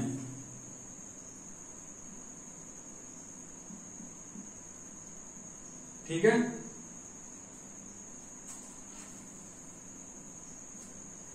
यानी कि अभी तक हम लोगों ने क्या कर लिया है, हम लोगों ने अपनी सारी ऑक्सिलरी इक्वेशंस को फाइंड कर लिया है। यहां तक जो सवाल हम लोगों ने किया है वो काफी सिंपल था, सिंपली हम लोगों ने क्या किया डिफरेंशिएशन और उसके बाद ऑक्सिलरी इक्वेशन लिख दी। यहां तक सवाल काफी सिंपल होता है, आप जितने भी सवाल करेंगे यहां तक आपको कोई प्रॉब्लम नहीं होगी, पर जो सबसे पहली प्रॉब्लम है वो यहां से शुरू होती है। देखिए यहाँ पे हमारा चौथा स्टेप है, हम लोगों को P और Q की वैल्यू फाइंड आउट करनी है। अब यहाँ पे हमें खुद से सोचना पड़ेगा कि अपनी ऑक्सिलरी इक्वेशन में वो कौन से हम लोग टर्म लें जहां पे हम लोगों को P और Q की वैल्यू मिल जाए। तो देखिए मैक्सिमम केस में क्या होगा, आप स्टार्टिंग में दो देखेंगे टर्म या फिर इन वाले टर्म को देखेंगे आपको वैल्यू मिल जाएगी, यानी कि जो dz वाला है इसका बहुत ही रेयर केस में हो सकता है यूज, अदरवाइज नहीं होता। और ऐसा जरूरी थोड़ी ना है हम लोगों को इन सब का यूज करना है, हम लोगों का जो इंटेंशन है हम लोगों का केवल इतना है कि हम लोगों को P और Q की वैल्यू मिल जाए, बाकी हम लोगों को किसी से कोई मतलब नहीं, ठीक है। तो देखिए हम लोगों को पी और क्यू की वैल्यू फाइंड आउट करनी है। तो हम जब ये पहले के दो टर्म देखते हैं तो देखिए यहाँ पे है पी क्यू, यहाँ पे है पी स्क्वायर, यानी कि अगर ये दोनों एक दूसरे के इक्वल रहते हैं तो पी से पी कैंसिल हो जाएगा, फिर यहाँ पे एक पी बचेगा, यानी कि जब उधर मल्टीप्लाई हो जाएगी तो यहाँ पे पी डी पी हो जाएगा और यहाँ पे क्यू डी क्यू, यानी कि इंटीग्रेशन हो जाएगा और आसानी से हम लोगों को पी और क्यू में एक रिलेशन मिल जाएगा। और अगर हम लोगों को कहीं से भी रिलेशन मिल रहा है तो हम लोग से लिखेंगे, क्यों? क्योंकि अगर हम लोगों को रिलेशन मिल जाएगा फिर हम लोग इस वाली इक्वेशन का यूज करके पी या क्यू की वैल्यू फाइंड आउट कर सकते हैं और हम लोग अपने सवाल को काफी इजी बना सकते हैं। तो देखिए कैसे होगा। तो हम लोग ले रहे हैं अपने पहले दो टर्म, तो टेकिंग फर्स्ट टू टर्म्स, ठीक है। तो जो हम लोगों ने ये दो टर्म लिए तो हम लोगों को मिलेगा dp upon P Q minus dq upon P square, ठीक है। फिर एक पी से एक पी कैंसिल हो जाएगा और यहाँ पे जो एक पी बचा उसकी क्रॉस मल्टीप्लाई हो जाएगी तो ये हो जाएगा पी डीपी, पी डीपी, ठीक है। और ये जो क्यू है इसकी क्रॉस मल्टीप्लाई हो जाएगी तो ये हो जाएगा क्यू डी क्यू, और ये माइनस, क्योंकि ये माइनस में है तो माइनस की भी इधर मल्टीप्लाई होगी। अब यहाँ पे सिंपली हम लोग इंटीग्रेशन कर सकते हैं, तो इसे कर देंगे इंटीग्रेट और हम लोगों को सिंपली क्या मिलेगा यहाँ पे पी स्क्वायर अपॉन टू, यहाँ से हम लोगों को मिलेगा क्यू स्क्वायर अपॉन टू और इंटीग्रेशन के बाद हम अपना एक कांस्टेंट ऐड करते हैं तो यहाँ पे कांस्टेंट होगा सी, और कांस्टेंट अपना हम लोग उसके अकॉर्डिंग लिखते हैं कि जिस अकॉर्डिंग हम लोगों की टर्म होते हैं। जैसे कि यहाँ पे पी स्क्वायर अपॉन टू, यह है क्यू स्क्वायर अपॉन टू, तो हम लोग कांस्टेंट भी अपना सी स्क्वायर अपॉन टू लिखेंगे ताकि सवाल थोड़ा सा इजी बन जाए। और यहाँ पे माइनस था तो यहाँ पे माइनस होगा, ठीक है। तो यहाँ से टू से टू सारे कैंसिल हो जाएंगे और हम लोगों को सिंपली सी स्क्वायर की वैल्यू कितनी मिलेगी पी स्क्वायर, और ये जो क्यू स्क्वायर है जब इस साइड में चला जाएगा तो ये हो जाएगा प्लस का क्यू स्क्वायर, यानी कि हम लोगों को एक रिलेशन मिल गया जो कि कितना है पी स्क्वायर और क्यू स्क्वायर में एक रिलेशन मिला जो कि कितना है सी स्क्वायर के बराबर। अब हम लोग इस रिलेशन का यूज करेंगे। देखिए इसे हम मानते हैं अपनी इक्वेशन 1, इसे हम लोग मान रहे हैं अपनी इक्वेशन 2, ठीक है। तो देखिए यहाँ पे P square plus Q square की वैल्यू कितनी है सी स्क्वायर। अब जो इक्वेशन 1 है वहां पे भी तो P square plus Q square है, यानी कि अगर हम लोग इसकी वैल्यू जो कि कितनी है सी स्क्वायर यहाँ पे रख दें तो इस पूरी इक्वेशन में केवल क्यू बचेगा, यानी कि पी नहीं बचेगा, यानी कि सिंपली हम लोगों को क्यू की वैल्यू यहां से मिल जाएगी, ठीक है। तो हम लोग वही करेंगे।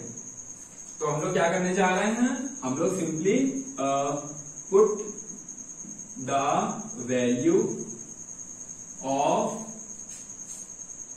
सी, put the value of p square plus Q square, ठीक है, इन इक्वेशन 1, ठीक है, जो कि कितनी है सी स्क्वायर। तो ये हो जाएगा C square Y equal to Q Z, और यहाँ पे हम लोग इस जेड को अपॉन में भेजेंगे तो क्या हो जाएगा क्यू बराबर सी स्क्वायर वाई अपॉन जेड। यहाँ पे हम लोगों को क्यू की वैल्यू मिल गई है, यानी कि जो हम लोगों को P और Q की जो वैल्यू चाहिए थी इसलिए जो Q था वो हम लोगों को मिल चुका है। अब हम लोगों का फोकस होगा कि हम लोग कैसे न कैसे अपनी P की वैल्यू निकालें।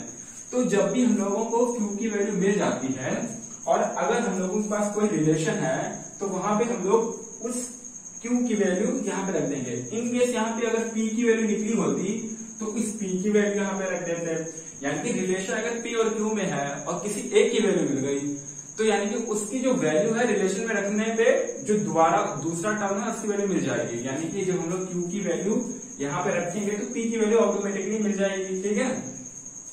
तो हम लोग ये जो वैल्यू आई ये पुट करेंगे इक्वेशन 1 में, इक्वेशन 2 में, सॉरी, ठीक है, इक्वेशन 2 में वैल्यू पुट करेंगे तो हम लोगों को क्या मिलेगा C square equals to P square plus Q square. देखिए क्या है क्यू स्क्वायर, और क्यू कितना है ये, यानी इस वाले टर्म का स्क्वायर। तो यहाँ पे जब इसका स्क्वायर करके लिखेंगे तो ये सी की पावर जो 2 है ये हो जाएगी सी की पावर 4, और ये वाई है ये हो जाएगा वाई स्क्वायर, और ये जेड है ये हो जाएगा जेड स्क्वायर। देखिए देखिए सिंपली हम लोगों ने क्या किया, मैं यहाँ पे लिख के दिखाता हूँ। ये जो सी स्क्वायर था इसे ऐसे ही लिख दिया वहां पे, और ये जो पी स्क्वायर था इसे ऐसे ही लिख दिया। ये जो क्यू स्क्वायर है यानी कि क्यू स्क्वायर, ठीक है, तो यहाँ पे क्यू की वैल्यू लिख दी जो कि ऊपर कितनी है, c square Y upon Z. फिर जब इस स्क्वायर को ओपन किया, ठीक है, तो ये सी की पावर 2 है, कितनी हो जाएगी 4 स्क्वायर हो जाएगा ना, वाई हो जाएगा वाई स्क्वायर, जेड हो जाएगा जेड स्क्वायर। वही मैंने यहाँ पे लिख दिया, ठीक है, यानी कि यहाँ तक आपको समझ में आ गया। यहाँ पे हम लोगों को वैल्यू चाहिए पी स्क्वायर की, तो यानी कि जो ये वाला टर्म है इसे हम लोग इस साइड में भेज देंगे और सिंपली पी की वैल्यू मिल जाएगी। देखिए तो हम लोगों को मिलेगा p square equals to c square, और ये वाला टर्म यहाँ पे लिख देंगे। देखिए अब क्या करेंगे, सिंपली हम लोग इस ये जेड स्क्वायर है, ठीक है, जेड स्क्वायर, इसकी करेंगे क्रॉस मल्टीप्लाई, तो हम लोगों को मिलेगा, चलिए लिखता हूं मैं यहाँ पे लाइन खींच देता हूं ताकि सवाल हो पाए। यहां से लिखता हूं मैं, देखिए यह है पी स्क्वायर, ठीक है, और हम लोग इसकी क्रॉस मल्टीप्लाई करेंगे तो ये हो जाएगा C square Z square minus सी की पावर कितनी है 4 अपॉन कितना है हम लोगों का जेड स्क्वायर, ठीक है। अब ऊपर वाली लाइन में हम लोगों को कॉमन मिल रहा है सी स्क्वायर, तो यह हो जाएगा पी स्क्वायर, और यहाँ पे हम लोगों को कॉमन मिल रहा है सी स्क्वायर, नीचे क्या है जेड स्क्वायर, और ये है हम लोगों का जेड स्क्वायर माइनस यहाँ पे हो जाएगा सी स्क्वायर और वाई स्क्वायर। यहाँ तक समझ में आ गया होगा। अब हम लोग इस स्क्वायर को हटाएंगे, और स्क्वायर को जब हटाएंगे तो यहाँ पे क्या आएगा रूट, ठीक है, तो इस स्क्वायर को हटाया और स्क्वायर को हटाने पे क्या आया रूट, एक लाइन बच गई हम लोगों की। अब जब रूट हटेगा तो यहाँ पे इसको रूट से बाहर करेंगे तो सी स्क्वायर को रूट से बाहर लाएंगे सी हो जाएगा, जेड स्क्वायर को रूट से बाहर लाएंगे जेड हो जाएगा। तो सिंपली हम लोगों को जो वैल्यू मिलेगी पी की वो कितनी होगी सी अपॉन जेड, ठीक है, under root Z square minus सी स्क्वायर वाई स्क्वायर, यानी कि हम लोगों को वैल्यू मिल चुकी है पी की। ओके, यानी कि हम लोग अपना फोर्थ स्टेप कंप्लीट कर चुके हैं, पी भी मिल गया और क्यू भी।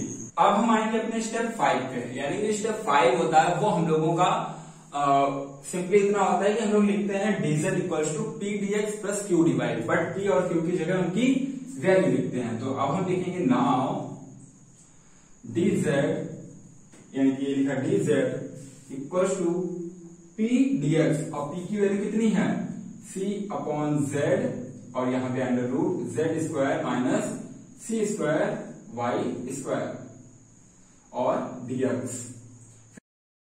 अब क्यू की वैल्यू कितनी है ऊपर लिखी है हम लोगों की C square Y upon Z D Y. Simply हम लोग क्या कर चुके हैं, जैसा फॉर्मेट था वैसे लिख दिया लास्ट वाले स्टेप का, PDX plus Q D Y, PDX plus Q D Y. यहां तक समझ गया। अब यहाँ पे हम लोगों का केवल एक रोल है, हम लोगों को क्या करना है यहाँ पे इंटीग्रेशन। अब देखिए यहाँ पे क्या है डीएक्स, और यहाँ पे जेड भी है वाई भी है, यानी कि यहाँ पे तो इंटीग्रेशन हो नहीं पाएगा, तो इसे हम लोग क्या करेंगे थोड़ा सा सॉल्व करेंगे। यहाँ पे अपॉन में जेड है, यहाँ पे भी अपॉन में जेड है, तो जेड अपॉन में कॉमन मिलेगा और क्रॉस मल्टीप्लाई होगी, तो ये क्या हो जाएगा DZ Z DZ Z d Z. Simple है, आप खुद से करेंगे आपको पता चल जाएगा, ठीक है। और ये जो सी स्क्वायर वाई है इसे इस साइड में लाएंगे, या फिर मैं दिखाता हूं अगले स्टेप में, ये हो जाएगा जेड स्क्वायर माइनस सी स्क्वायर वाई स्क्वायर प्लस सी स्क्वायर वाई डी वाई। अब क्या करेंगे, देखिए ये वाला टर्म है इस साइड में लाएंगे तो क्या हो जाएगा माइनस में जेड डी जेड माइनस सी स्क्वायर वाई डी वाई, ठीक है। और यहाँ पे हम लोगों को मिलेगा, मतलब बचेगा ये यहाँ पे डीएक्स लिखा होगा, ठीक है, हाँ। तो यहाँ पे हम लोगों का ये टर्म बचा, इसे हम लोग लिखेंगे यहाँ पे C under root Z square minus सी स्क्वायर वाई स्क्वायर डीएक्स।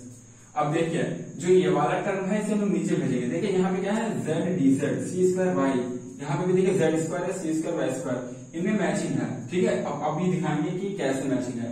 इस वाले टर्म को हम लोग अपॉन में भेज देंगे तो क्या हो जाएगा यहाँ पे कि अपॉन में z स्क्वायर माइनस सी स्क्वायर वाई स्क्वायर। समझ में आ गया होगा, केवल अपॉन में हम लोगों ने इसे लिख दिया है और ये हो गया सी dx। यहां तक आपको कोई प्रॉब्लम नहीं हुई होगी। हम लोगों ने सिंपली क्या किया, इस वाले टर्म को इधर पे ले आए, यानी ये हो गया माइनस में।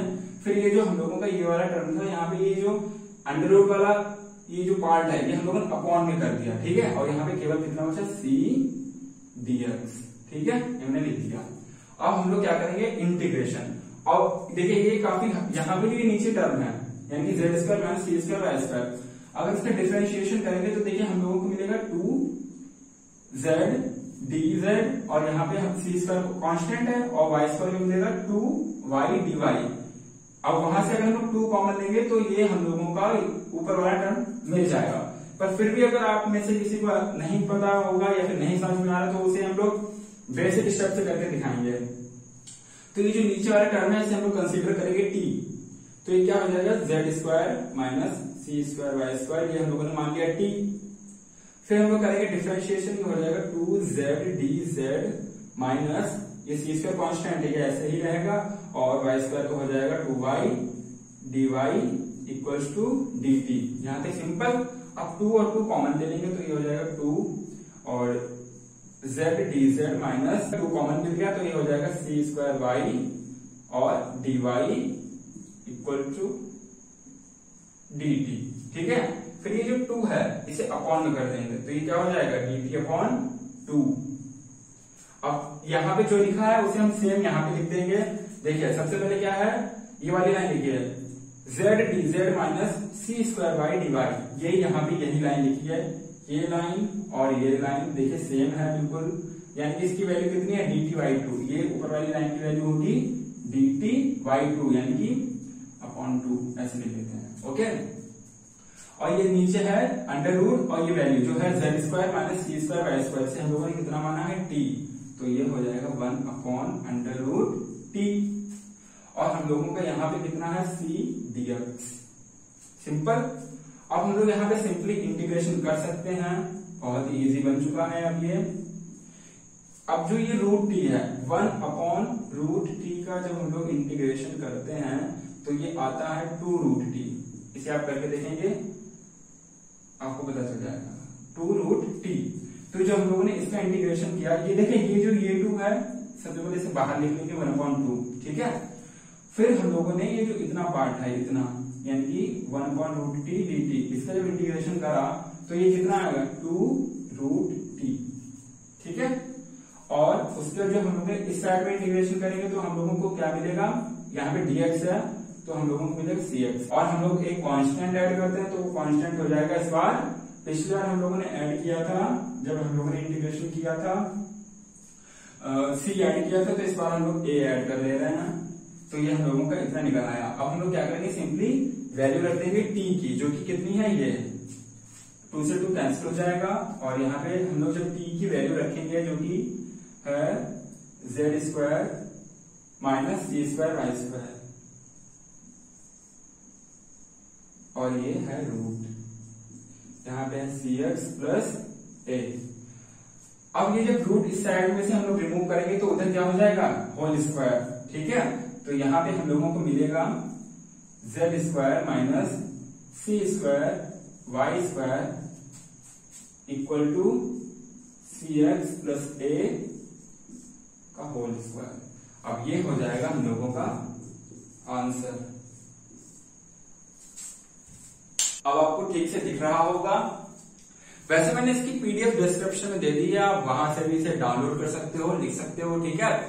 तो ये जो सवाल था हम लोगों ने यहाँ से स्टार्ट किया, हम लोगों ने सारे स्टेप फॉलो किया, हम लोगों को आंसर भी मिल गया। तो सिंपली क्या किया था, सबसे पहले डिफरेंशिएशन, ऑक्सिलरी इक्वेशन, फिर हम लोगों ने पी क्यू में रिलेशन फाइंड आउट किया, फिर हम लोगों ने क्यू की वैल्यू फाइंड आउट की, फिर रिलेशन का यूज करके पी की वैल्यू फाइंड आउट की, और जब पी और क्यू की वैल्यू मिल गई फिर इस वाली लाइन में हम लोगों ने पी और क्यू की वैल्यू पुट कर दी।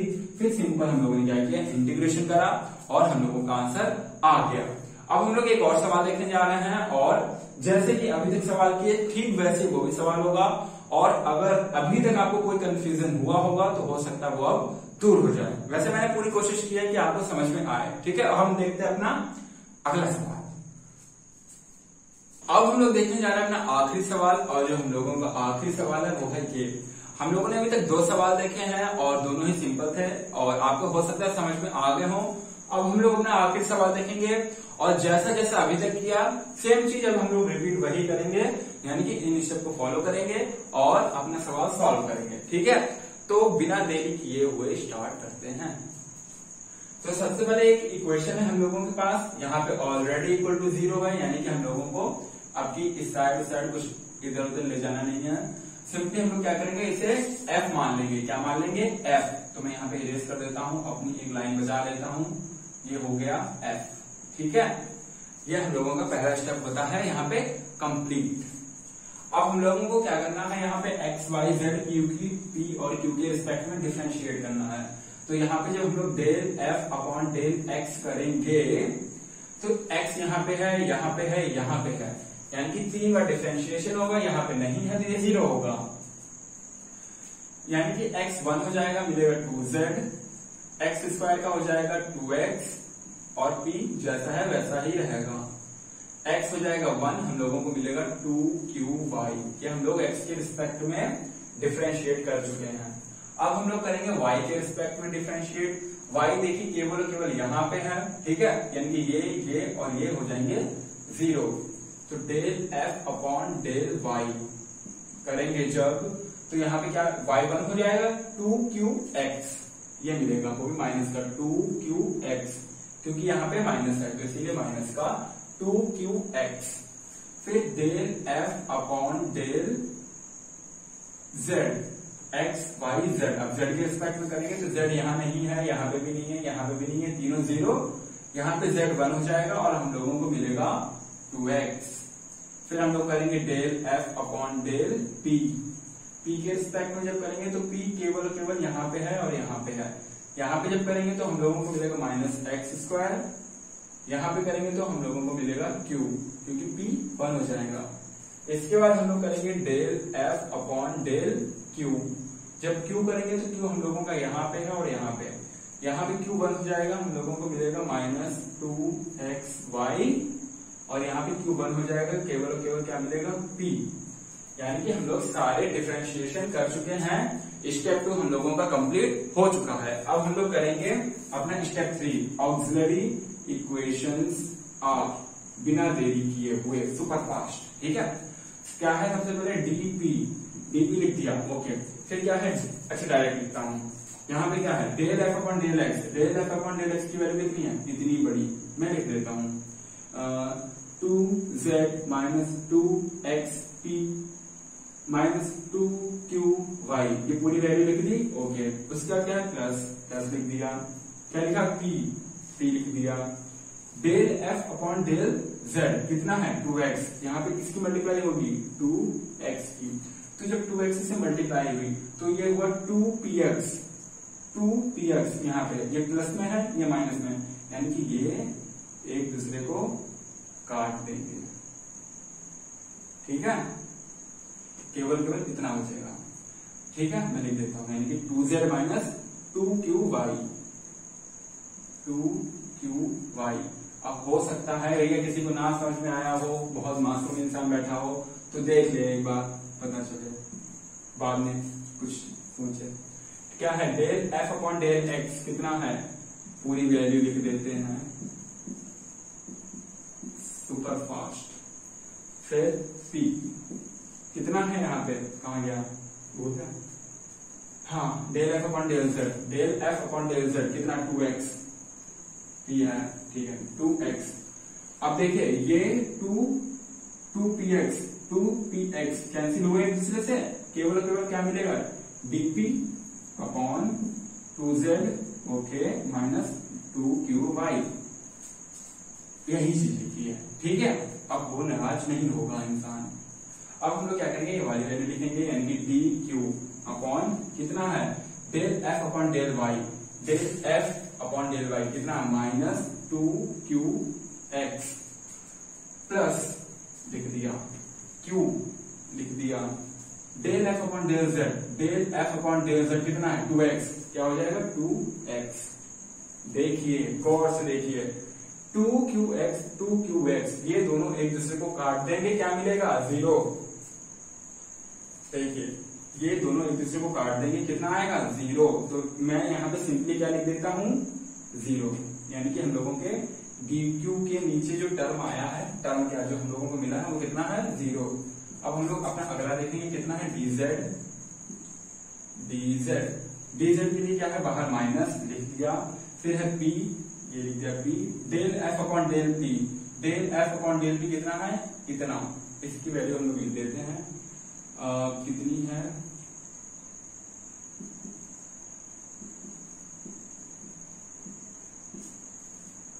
और फिर है प्लस, ये देखिए प्लस q, ये q, del f upon del q, del f upon del q इतनी वैल्यू है ये, यानी कि -2xy प्लस p। हम लोगों को अपना ये dz वाला टर्म मिल गया, ठीक है। अब क्या करेंगे आगे वाले निकालेंगे dx और dy। तो जब dx निकालेंगे तो dx कितना है del f upon del p, del f upon del p, और ये क्या है माइनस, यानी कि माइनस वाला प्लस में और प्लस वाला माइनस में हो जाएगा। तो हम लोगों को मिलेगा एक्स स्क्वायर माइनस क्यू। देखिए ये एक्स स्क्वायर माइनस में है तो ये क्या है प्लस, यहाँ पे क्यू प्लस में है तो क्यू किस में है माइनस में। फिर हम लोगों को मिलेगा dy upon del f upon del q. Del f upon del q कितना है 2xy प्लस p, पर ये जो माइनस है ये प्लस में हो जाएगा, ये हो जाएगा 2xy और ये हो जाएगा माइनस में माइनस p, क्योंकि यहाँ पे सिंपली माइनस है तो माइनस वाला प्लस में प्लस वाला माइनस में। तो हम लोगों की जो ऑक्सिलरी इक्वेशन थी वो आ चुकी है, ठीक है। अब हम लोगों का जो फोकस था वो क्या है, वो ये है कि हम लोगों को p और q की वैल्यू चाहिए है। जब भी ऑक्सिलरी इक्वेशन को लिख लेते हैं तो हम लोगों का जो मोटिव होता है वो होता है p और q को फाइंड आउट करना, यानी कि हम लोगों ने ऑक्सिलरी इक्वेशन लिखनी है। अब हम लोग p और q को फाइंड आउट करने की कोशिश करेंगे। तो देखिए यहाँ पे हम लोगों के पास है dq अपॉन 0, ठीक है। अगर हम लोग इस वाले टर्म को किसी के लिए इक्वल रखते हैं, इसके इसके इसके या इसके, ठीक है, तो ये जो 0 है सपोज इसके इक्वल में रखा, तो इस 0 की जब क्रॉस मल्टीप्लाई होगी तो ये पूरा टर्म क्या हो जाएगा 0, और हम लोगों को क्या मिलेगा dq इक्वल टू 0। तो वही चीज हम लोग लिखेंगे, हम लोगों को मिलेगा इस वाले टर्म से dq इक्वल टू 0, ठीक है। या फिर अगर हम लोग क्या कर सकते हैं, अगर थोड़ा लेंथी लिखना हो तो हम लोग टेकिंग फर्स्ट टू टर्म फिर सिंपली हम लोग इधर मल्टीप्लाई करेंगे, पर लाइन यही हम लोगों की निकल कर आएगी। अब यहाँ पे हम लोग क्या कर देंगे सिंपली इंटीग्रेशन कर देंगे। अब जब हम लोग इसका इंटीग्रेशन करेंगे तो dq का क्या हो जाएगा q, और यहाँ पे इंटीग्रेशन के बाद हम लोग क्या करते हैं एक कांस्टेंट ऐड करते हैं, तो वो कांस्टेंट हो गया हम लोगों का a। कुछ भी लिख सकते हैं a c b कुछ भी लिख सकते हैं। तो हम लोगों ने क्या कंसीडर कर लिया वो है a। यहाँ पे हम लोगों को q की वैल्यू मिल चुकी है जो कि कितनी आई है, ऊपर इसे हम लोग कंसीडर करते हैं 1, इसे करते हैं 2, यानी कि हम लोगों को q की वैल्यू मिल चुकी है, इस वाले q की वैल्यू मिल चुकी है। अभी तक हम लोगों को पिछले 2 सवाल में क्या मिलता था, रिलेशन मिलता था, फिर हम लोग रिलेशन को इक्वेशन में पुट करते थे। कुल मिला के हम लोगों को p और q की वैल्यू चाहिए होती है ना, तो हम लोगों को अगर इस बार डायरेक्ट q की वैल्यू मिली है तो हम लोग डायरेक्ट वैल्यू इसमें पुट कर देंगे और हम लोगों को p की वैल्यू मिल जाएगी, यानी कि पुट इन इक्वेशन 1। इक्वेशन 1 में q बराबर a रख देंगे। तो इक्वेशन 1 ये है, यहाँ जहां जहां पे भी q है वहां पे हम लोग क्या लिखेंगे a, ठीक है। मैं दिखाता हूं, देखिए इस वाली इक्वेशन में जहां जहां q है हम लोग लिखेंगे a। तो हम लोगों के पास है 2xz minus px square minus px square minus 2, अब क्या है q, और q की जगह पे हम लोगों को क्या लिखना है a। फिर क्या है xy, फिर हम लोगों के पास है प्लस pq, p को p ही लिखेंगे और q को लिखेंगे a इक्वल टू 0। हम लोगों को किस चीज की वैल्यू चाहिए है यहाँ पे, केवल और केवल p की। तो हम लोग p वाले टर्म को यहाँ पे रखेंगे, यानी कि कुल मिलाकर p की वैल्यू फाइंड आउट करनी है, यानी कि इसको और इसको हम लोग इक्वल के उधर पे ले जाएंगे तो हम लोगों को मिलेगा, या फिर इस p वाले टर्म को हम लोग उधर ले जाएंगे तो यहाँ पे हम लोगों के पास क्या होगा, देखिए 2xz, ठीक है, माइनस 2axy, ठीक है, और यहाँ पे हम लोग इक्वल टू लिख देंगे, ये जब उधर जाएगा तो हो जाएगा px², ये हो जाएगा माइनस pa। हम लोग जब इसे इक्वल के उधर ले जाएंगे तो ये उधर होगा, जब इक्वल के उधर गए तो माइनस के होगा और माइनस वाला प्लस का। फिर हम लोग यहाँ से p कॉमन ले लेंगे और देखिए मैं दिखाता हूँ 2xz माइनस 2axy, p दिया कॉमन, हम लोगों को मिलेगा x² माइनस a। फिर ये वाला टर्म अपॉन में आ जाएगा तो p की वैल्यू हम लोगों को मिलेगी 2xz माइनस 2axy और अपॉन x² माइनस a।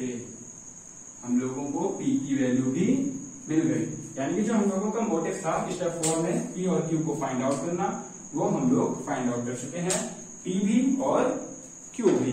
और हाँ, यहाँ पे एक चीज और हो सकती है, देखिए ये जो यहाँ पे देखिए 2x है, यहाँ पे भी 2x है, यानी कि हम लोग 2x को कॉमन ले सकते हैं। तो हम लोगों की जो अगर हम लोग p को थोड़ा सा मॉडिफाई करें तो देखिए हम लोगों को क्या मिल सकता है, देखिए p इक्वल्स टू, यहाँ पे 2x को ले लिया कॉमन और हम लोगों को मिलेगा यहाँ पे z, ठीक है, और यहाँ पे क्या है 2x कॉमन मिल जाएगा तो केवल क्या बचेगा ay, ठीक है, और अपॉन में जो लिखा था उसे वैसे के वैसा लिख देंगे x² माइनस a, यानी कि ये हम लोगों की p की वैल्यू आ चुकी है जिसे हम लोग यूज करेंगे। यानी कि हम लोगों को q चाहिए था, p चाहिए था, हम लोगों को p भी मिल गया है और हम लोगों को q भी मिल गया, ये सेम है वैसे, ठीक है, इसको यूज नहीं करेंगे, ठीक है, यानी कि p भी मिल गया और q भी। अब हम लोग आएंगे अपने आखिरी स्टेप पे, जो कि कितना है, जो कि क्या है, dz equal to p dx plus q dy। अब हम लोग लिखेंगे now dz equal to p dx, p की वैल्यू कितनी है 2x z minus ay upon x² minus a और dx plus q dy, q कितना है a dy, ओके। अब हम लोगों का क्या काम होता है, यहाँ पे इंटीग्रेशन करने का, इंटीग्रेशन करो सवाल खत्म, सॉल्व। इसे थोड़ा सा इजी बनाएंगे, ये जो a dy है इसे हम लोग इस साइड में भेज देंगे तो क्या हो जाएगा dz माइनस a dy, ठीक है, और ये देखिए z और d, देखिए z और यहाँ पे क्या है dy वाला टर्म और यहाँ पे भी z और ये y वाला टर्म है, यानी कि ये जो ये वाला टर्म है इसे हम लोग ऐसे अपॉन में ले आएंगे और इससे क्या होगा अभी देखते हैं, ये हो जाएगा z माइनस ay, ठीक है। फिर हम लोगों के पास यहाँ पे क्या बचेगा, ये 2x बचेगा और ये dx बचेगा, ठीक है, और अपॉन में कितना है x² माइनस a। कुछ भी नहीं किया, ये जो a dy था इसे इस साइड में ले आए इक्वल के, तो ये हो गया माइनस का a dy, और जो ये था z माइनस ay इसे अपॉन में ले आया तो ये अपॉन में लिख दिया, और ये जो 2x था वो यहाँ पे लिख दिया है, और जो नीचे वाला टर्म था वही लिखा है, और जो ये dx था वो यहाँ पे लिखा है, यानी कि सिंपल है। अब हम लोग क्या करेंगे, देखिए यहाँ पे एक चीज आप नोटिस करिए, ये हम लोगों के पास क्या है z माइनस ay, ठीक है। अगर हम लोग इसका डिफरेंशिएशन करते हैं तो हम लोगों को मिलेगा dz और यहाँ पे a dy। अब देखिए वही ऊपर लिखा है, अब यहाँ पे जो हम लोगों के पास नीचे टर्म है वो है x² माइनस a। अगर हम लोग इसका डिफरेंशिएशन करेंगे तो क्या मिलेगा 2x, यानी कि ये जो नीचे वाले टर्म है इनके डिफरेंशिएशन ऊपर लिखे हैं, और जब भी ऐसी सिचुएशन होती है तो हम लोगों का इंटीग्रेशन करने के बाद क्या आता है लॉग में आंसर आता है। या फिर अगर आपको ये वाला करके दिखा दूं, आप ये वाला खुद समझ जाएंगे, देखिए यहाँ पे करके दिखाता हूं। अगर हम लोग z माइनस a y को मानते हैं t और इसका डिफरेंशिएशन करते हैं तो आता है dz माइनस a dy, ठीक है, dt, ये हम लोगों को मिलेगा, ठीक है। तो देखिए यहाँ पे ये भी यही लाइन यहाँ पे लिखिए, देखिए dz माइनस a dy। अब अगर हम लोग इसे लिखें तो देखिए क्या हो जाएगा, इसकी वैल्यू कितनी है dt, इसकी वैल्यू कितनी है dt, और अपॉन में क्या है z माइनस ay, इसकी वैल्यू कितनी है t, क्या हो जाएगा 1/t dt होगा। इसका इंटीग्रेशन करने पे क्या आता है log t, यानी कि इस वाले का क्या आएगा लॉग, और ये जो नीचे वाला टर्म है वो, अब मैं इसके बाद यहाँ पे लिख के दिखाता हूँ नीचे, यहाँ पे देखिए तो क्या हो जाएगा हम लोगों का लॉग, और ये जो नीचे टर्म लिखा है वो log z minus a Y, और सेम चीज यहाँ पे भी है, तो यहाँ पे क्या हो जाएगा equal to log x square minus का a। फिर हम लोग एक ऐड करते हैं, कांस्टेंट अपने पास है, हम लोगों ने यहाँ पे a ऐड किया था, तो यहाँ पे क्या लेंगे b ले सकते हैं, कुछ भी ले सकते हैं। देखिए ये वाला टर्म लॉग में है, ये भी लॉग में है, तो जो हम लोग अपना कांस्टेंट लेंगे वो भी किस में लेंगे, लॉग में, यानी कि कांस्टेंट वैसा लेंगे जैसे हम लोगों के टर्म होंगे। तो हम लोगों ने कांस्टेंट ले लिया और वो हो गया b। अब देखिए log m plus log n की वैल्यू क्या होती है हम लोगों की, लॉग mn, यानी कि यहाँ पे हम लोगों को क्या मिलेगा, log x square minus a b, ये एक दूसरे के मल्टीप्लाई में होगा, log m plus log n log mn, और इसके बाद क्या होगा, लॉग से लॉग कैंसिल हो जाएगा और हम लोगों को मिलेगा z minus a y equals to x square minus a, और यहाँ पे क्या है मल्टीप्लाई में b, क्योंकि लॉग से लॉग कैंसिल हो गया।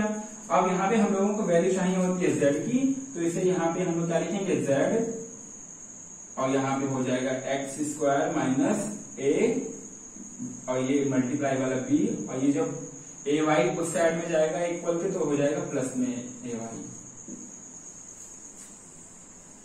और ये हो जाएगा हम लोगों का आंसर। अगर आपको नहीं दिख रहा तो मैं सिंपली ये कर देता हूं कि जो 4 पिट है वो हम लोगों का यहीं तक है, यानी कि हम लोगों का 4 पिट मेथड है वो खत्म हो चुका है। इसके जो आप और सवाल देख सकते हो, एग्जाम्पल वगैरह देख सकते हो, ये जो स्टेप्स हैं ये आपको माइंड में रखने पड़ेंगे। यानी कि 2 प्रॉब्लम जो आपको होती है, पहली यहाँ पे होती है कि आप कौन से वो टर्म को चूज करें कि P और Q मिल जाए, तो वहां पे मैंने क्या बताया, या तो आप P और Q में रिलेशन फाइंड आउट करने की कोशिश करिए, या फिर आपको सिंपली P और Q की डायरेक्ट वैल्यू मिल जाए वो ठीक रहेगा। बाकी ऐसा जरूरी नहीं है कि सारे टर्म यूज हो, ठीक है। और जो दूसरी प्रॉब्लम होती है वो होती है इंटीग्रेशन में, यानी कि जब हम लोग इंटीग्रेशन करते हैं तो वहां पे गलती होने के चांसेस होते हैं, बट आप जब कंटिन्यूसली प्रैक्टिस करेंगे तो जो सवाल है वो ऑटोमेटिकली आपको समझ में आ जाएंगे और कोई भी प्रॉब्लम नहीं होगी, ठीक है। क्योंकि इंटीग्रेशन ज्यादा हार्ड नहीं होता है, और अगर आपको अच्छे से इंटीग्रेशन आता है तो आपको कोई प्रॉब्लम नहीं होगी। तो ये जो 4 पिट था ये हम लोगों का खत्म हो चुका है, और अब हम लोग अपने अगले टॉपिक में देखेंगे, शायद जो भी होकर देखेंगे। तो क्लोज करते हैं इस लेक्चर को, बाय।